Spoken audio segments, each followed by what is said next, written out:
I can still remember the color of the linoleum under my sneakers, a pale mint green, scuffed and patched in places with dull gray. The hospital corridor was cold, the kind of cold you feel through your shirt and into your bones. It was winter in Sydney, when the air outside tasted of ocean salt and exhaust. But in here there was only antiseptic and stale waiting.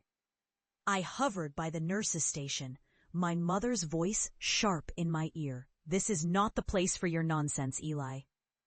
She snapped, her knuckles white around a rolled-up magazine.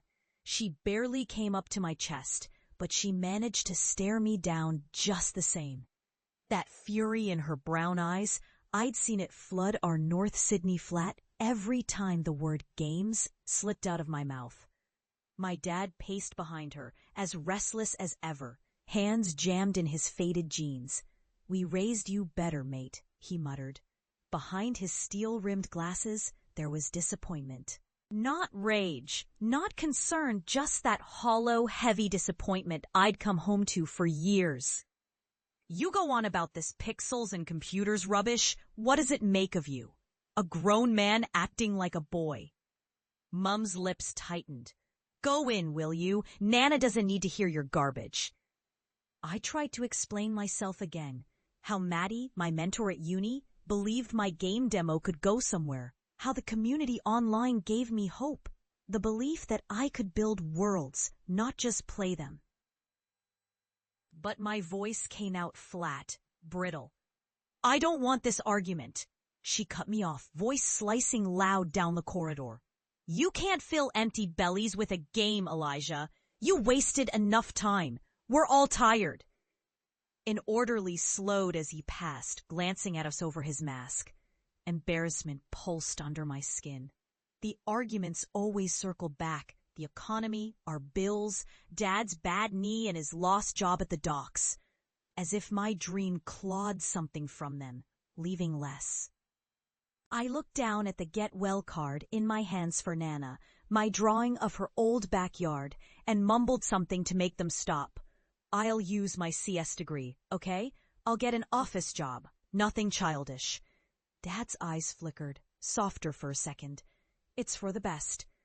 I wanted to scream, to punch the wall, to disappear, anything but stand there and feel this small.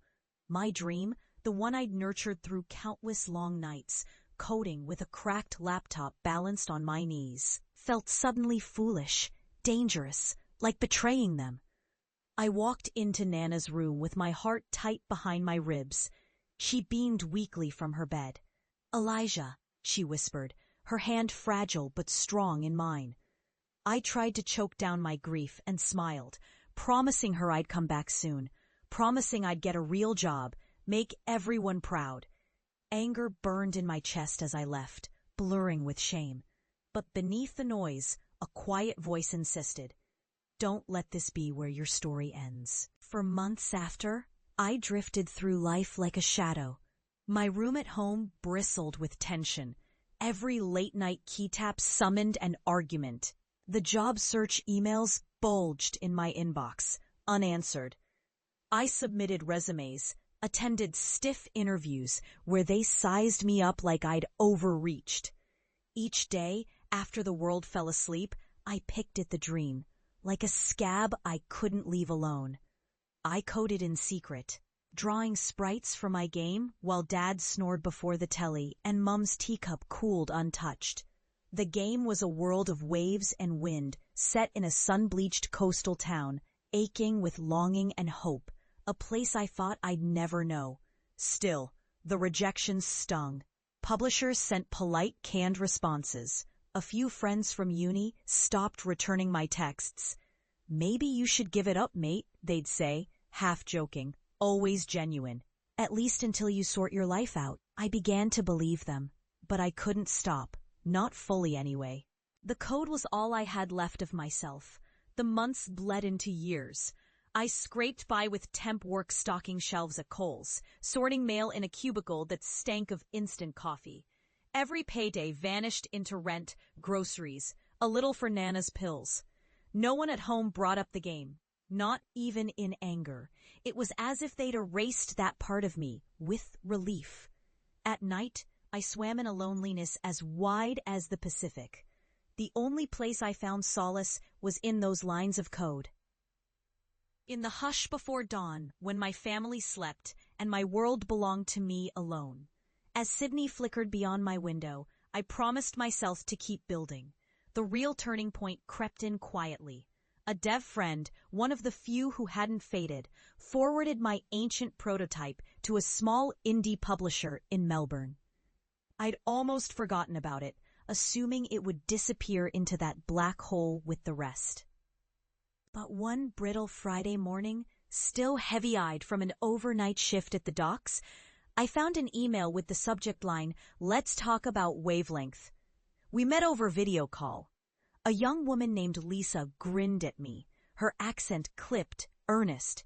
"It's special, Eli. It feels like home, like longing for a place you've never been." Her words stuck to me like sunlight across cold skin. They wanted to publish it. She offered a tiny advance. "Magic doesn't pay what AAA does," she joked, "but it's enough to get you started." Enough, too, for me to finally tell my parents that I'd signed a real job contract, though I glossed over the details, hungry for their approval, terrified of their reproof. The next year was a mad tumble of motion. I met deadlines, crashed on Lisa's couch when I traveled to Melbourne for Crunch. She taught me to shape my wild code into something stronger, tighter. The game world grew layers of light. The hush of surf, the melancholic piano themes. I poured my loneliness, my defiance, and my hope into every pixel.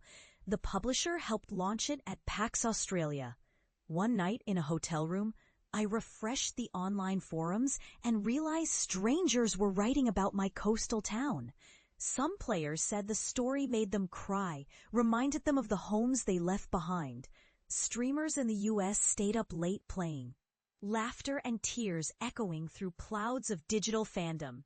When the first royalty check landed in my mailbox, thicker than I dared hope, I took myself out for a solo dinner at a Thai joint in Newtown, letting the success slide over me, almost alien at first. But as I walked Sydney's chilly evening streets, a fierce calm replaced the old anger. I didn't gloat. I dreamt up new games, new characters. I sent more money home. As if the right number of dollars could fill the distance my childhood dream had driven between us. I called Dad the night Wavelength hit its first 100,000 downloads. He was quieter than usual. "So, your game, it's out there, is it?" "Yeah, Dad, people really like it. Some folks said it helped them." He cleared his throat. "Well, guess that's something then." A pause, then softer. "You did all right, Eli." It wasn't a parade, but it was more than I'd ever hoped. Later, I lost Nana to pneumonia. I came home for the funeral, clutching the daisies she'd loved. The house had changed little. Grayer now, quieter. Mum met me at the door, her eyes rimmed with tears. "She was proud of you," she said, voice trembling on the edge of accusation and awe. I nodded, not trusting myself to speak. The ache in my chest was familiar, but there was no room for anger. Only a steady, hard-won peace. 3 more years blazed past. My second game, a co-op mystery set on Sydney ferries, made waves. I co-founded a studio with Lisa. When I spoke on panels at conventions, nobody asked me if I was serious. Sometimes, though, I still felt like that kid in the hospital hallway, desperate to prove he had a right to want something the world found ridiculous. Then, last September, I got an email from Roseville College in North Sydney, my old high school. They wanted me to give the keynote for the Alumni Tech Gala about creative careers and giving back. My insides twisted with a mix of dread and dark amusement. Roseville was where classmates used to chant "Dean Boy" down the hall when my grades dipped, where teachers steered me toward proper science streams, sighing over wasted potential. I almost hit delete, but something stopped me. Maybe a twinge of old spite, maybe a melancholy curiosity. I agreed, asking only to bring someone from my team to demo our new project. In those weeks before the event, the old tension returned. My parents barely mentioned the talk, treating it as if I was headed to a prop comedy gig. We met for dinners stilted by nostalgia and unease, picking carefully at conversations as if they'd break. I worked late, poured myself into perfecting the VR demo my team had agonized over for months, a digital reimagining of Sydney, seen through the eyes of a migrant child. When the evening finally came, I found myself lingering outside the school gates, heart beating painfully. The air was heavy with wattle blossoms and the hum of the city. Stray voices, deep and familiar, drifted from the gym-turned ballroom. All those years crumpled up behind me, yet some part of me still feared those old heavy doors. I'd insisted my family come. They arrived, stiff in second-hand blazers, pretending it was a chore. Mom scolded the price of the Uber. Dad smoothed his hair, glancing sideways at strangers. Inside, under fluorescent lights and faded school banners, tables filled with an odd mix of old teachers, schoolmates I barely recognized, and the same crowd who'd once muttered about my fruitless hobbies. Now, they were middle management with tailored suits, sporting new lines of worry on their faces. Principal Hall, gray-haired and formal as ever, called me up. I gripped the microphone, sweat cold in my palms, and took a deep breath. The anger I'd carried all those years was there at first, but as I looked out over the crowd, my parents' faces taut with discomfort, my childhood bullies watching with wary restlessness, a sudden calm descended. I told the truth of how I'd been mocked, told again and again what not to become, of the isolation, the fear. I described nights spent hunched over a laptop, certain nobody cared.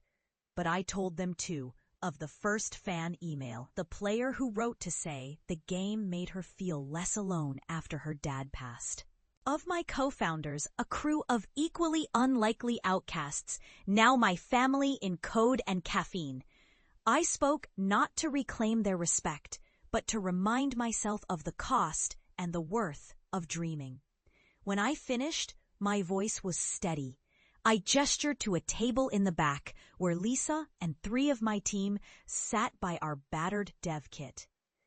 "We've got a little something to show you." A line formed. Students, parents, teachers queued for a turn at the headset. One by one, they stepped into our world. The shimmer of the harbor, the lull of Bondi surf, the rush of buses, the ache of a new language. I watched them, nerves gone, as frowns vanished and skepticism melted. Even Mrs. Fairbank, who'd once written me up for doodling sprites in algebra, hesitated on removing the visor, a single tear on her cheek. My family hung back, but eventually Dad let Lisa coax him into trying the headset. I held my breath. After 2 minutes, I heard him say, quiet enough that only I could hear, "It's like I'm walking through your dreams, son." He took the headset off slowly, eyes more open than I'd ever seen. "You made this?" I nodded. He smiled, shaky and genuine. "Proud of you, Eli, really." Mum's eyes shone with something softer than skepticism. After a moment, she squeezed my shoulder. A quiet elation filled me. Not a thunderclap, not a roar.